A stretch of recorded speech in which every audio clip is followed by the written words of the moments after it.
It's not really a green screen. You want your glasses on or off? Oh, I'll leave them on. All right. You look more like a professor. No, that's what the beard does. Okay. That's what the beard's for. So you hit that, Jay, when you're ready. Yeah, it's recording. Okay. All right. Can I get your name, please? My name is Philip Bryant. I was born in Monroe County, Indiana in 1942. Okay. So what kind of service, what kind of school did you have before the service? Well, I graduated from high school. I went to Indiana University for 4.5 years. I had a double major there. I started out in political science, government, and my father convinced me that I needed employment when I graduated, so I shifted to secondary education. Okay. So how did you join the military? Was it a draft situation or did you opt in? I was drafted Okay. in my senior year. I was just had student teaching to go to get my baccalaureate degree. So could you tell me a little bit about your experiences in Vietnam and what kind of medals you My experience in Vietnam? Well, I served with the 25th Infantry Division. I was a ranger. I was a tabbed ranger. My platoon was actually the platoon in the movie Platoon, but I never met Oliver Stone. He was wounded on February 8th, and that was my date of arrival in country, and he never returned while I was there. I think he went to another unit, but I got the Silver Star and 2 Purple Hearts, and of course Combat Infantry badge. Okay. So how did you come across Dave Christian? Well, he was a lost puppy that showed up at my doorstep when I was a tactical officer, and I saw a great deal of potential in him, even though he was very young, and manipulated a good bit by the other candidates, but he had a lot of talent, and he was tough. He was, and I've heard he was a bit of a tough guy. Could you elaborate on that a little bit? well, he was able to contain himself. I mean, he tough from the standpoint that at least the standpoint I saw.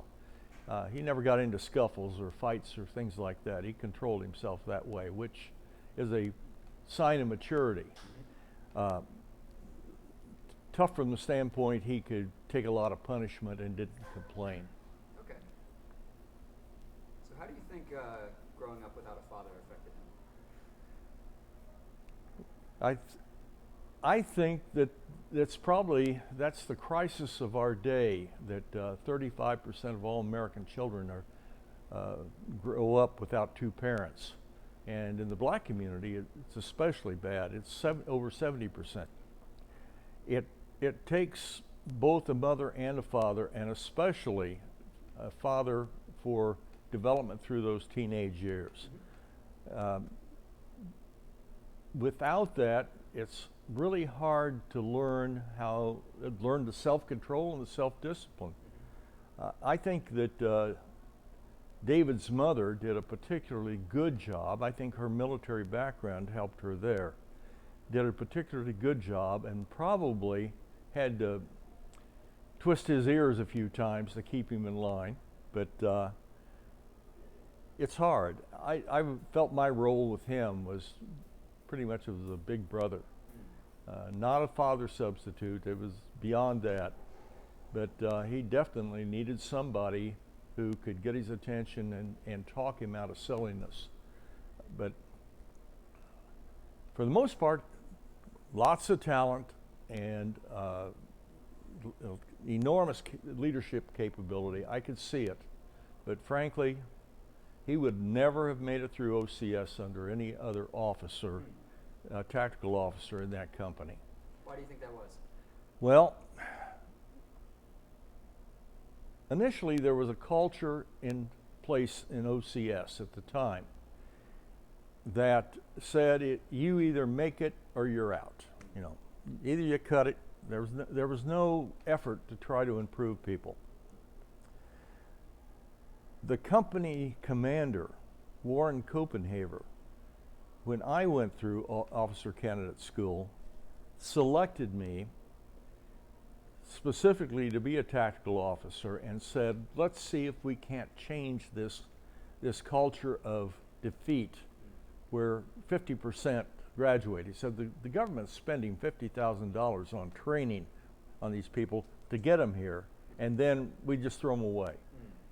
And so in David's platoon, we graduated 93% of his platoon, where the rest of the company only graduated 50%. Wow. So that dynamic was in place, but there were other components too. It was a blessing. I had studied educational psychology at Indiana University, and in educational psychology, you learn about how people learn and how they are motivated. Okay. And so I set up a simple system that I could, that I determined were the critical things of making a good officer, and used the tools that were available.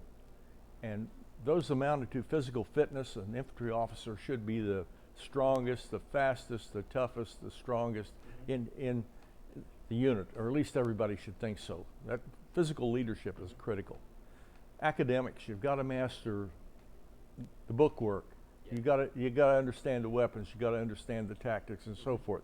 So academics was important. A third area was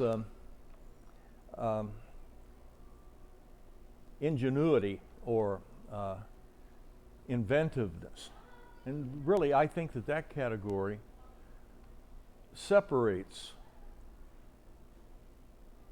regular officers from outstanding officers.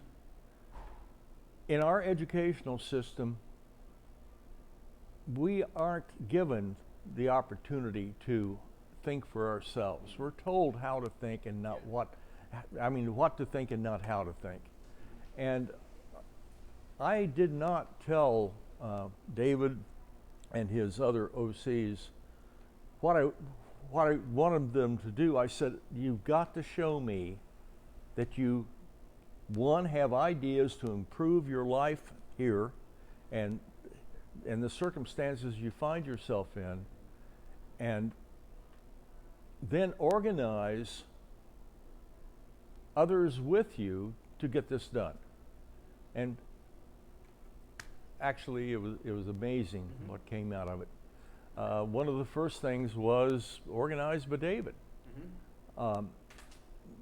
In the second or third week, he took his knowledge of local political operations, and there was an election in the company for company leadership. Things like there were 2 planned formal parties, celebrations, and they had a staff to organize each one of them. There was a yearbook committee.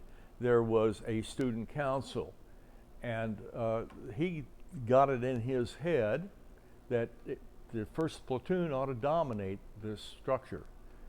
And the way to do it would be to, one, have a pre-election, determine that there'd be at least one representation from the rest of the company, who that would be. And so the first platoon had all the leadership positions throughout. They ran the whole show. Okay. And there was a downside to that. The downside was there was a lot of animosity from the other, when the company realized what had happened, the other tactical officers especially. So there was some backlash. They felt like first platoon was doing everything. Called themselves the Giants. Okay. Nice. All right. So how would you measure Dave's early leadership, and how does that match up to your criteria? Well, he was mature beyond his years. He was only 17 years old going through OCS, and turned 18 just before. You had to be at least 18 years old to be commissioned, and he turned 18 just barely to qualify for that. So did it feel odd commissioning a teenager lieutenant to go to war? Under normal circumstances, that would be a mistake. It was not a mistake in his case, primarily because he had been really pretty much on his own since he was 13 years old. His father deserted the family when he was 7, and his mother put a lot of extra responsibilities on him, and he, ran carpentry crews and stuff like that, and couldn't even sign the payroll checks. So he had that kind of maturity. What he didn't have was the cause and effect type of maturity that most people don't have until they're 25 anyway. Okay, and just to backtrack a little bit, what kind of military schools did you attend? Well, I had 3 years of Air Force ROTC at Indiana University and went to summer camp. I didn't like the Air Force. It didn't fit to me after summer camp. I just didn't sign up for my senior year, and that's probably one of the reasons I was drafted. Then when I was drafted, because of my 3 years of ROTC, they put me in charge of the platoon. I was platoon guide at basic training at Fort Knox. AIT, once again, went through that, and they made me an acting sergeant, and I was actually the drill sergeant for the next cycle until I got orders for officer candidate school. So that was pretty much. All right, I'm pretty much finished up with the questions here. Do you have anything you'd like to ask? Ranger school, officers council, ranger school, airborne school, I didn't go to airborne. whatever schools. They didn't give me an opportunity. Jungle school. You gotta mention all the schools you went to. Okay. Sure, if you'd like to run through them real quick. Okay. Of course, officer candidate school. I was promised if I was to be a TAC officer, I would get Ranger school and airborne. I didn't have an opportunity for airborne, but I did get Ranger school. And from right before my deployment to Vietnam, they sent me to jungle school in Panama. That was 2 weeks. Really a waste of time after Rangers training. But I did have the fun of linking up with a SEAL team that was going through it at the same time, and we kind of breezed through all the exercises and had extra downtime because of it. But then deployed to Vietnam. I arrived there on February 8th. First day in the field, I was assigned a battalion assault against a known infantry battalion, and when I got to the objective, I found a bunch of bunkers and got a Silver Star for leading the assaults against 6 bunkers and taking them out. Turned out that 2 days later, that same platoon, we were deployed to a different area, and right there at the same battlefield, and we captured the first 120 millimeter rockets that they'd seen. A lot of them had landed, but they hadn't actually captured one. And one of my men found one buried in a dike, and we dug him up, and that was a launching site during TET 68. And I was interviewed by Stars and Stripes for that, but short tour. I was wounded on April the 2nd, and sent back to Vietnam, back to Japan, Camp Drake, on the 10th of April, and then back to the United States after a couple weeks. Okay, great. How old was he? Was he married? Sure. How Sorry? old were you when you entered the service, and were you married? I was single. I was not married. I was 23 and a half years old when I was drafted, and so I would have been 25 when I went to Vietnam. Okay. Getting out as a veteran, did the war affect you? Did you experience any after effects from the war? Sure. Yeah. How has the war affected you since you? Well, I think as an officer and a ranger, you're told, suck it up, and there's so many people that have real problems.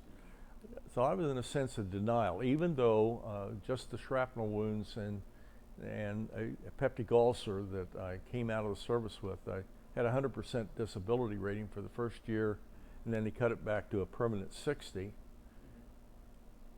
That was fairly stable all these years. When I moved from Indiana to South Carolina 2 years ago, I had an enormous flare-up, I guess the stress of it, and now they have me rated at 90% and pending 100% based upon 100% disability based upon, well, had the nightmares all these years and didn't think much about them. Night stress, no day stress. Yeah, it leaves its mark. So how was it coming home? Did you feel like you had a warm welcome? Lukewarm. Lukewarm. We not really that welcomed into the veterans organizations. If you were in uniform, passing through the airports and stuff like that, you might get spit on. I took some college classes in Colorado because I was convalescing at Fitzsimmons Army Hospital in Aurora. And I took some college classes, and I felt like I was treated very, very well by the other students and the faculty members. I mean, really, they gave me breaks that I would not give. As a college professor for 17 and a half years, they gave me breaks that I would not have given. So I think that it was starting to change. Maybe the dynamics, the culture was starting to change some. But the Jane Fonda protesters didn't really do us any favors, and we're almost coming back to another era like that.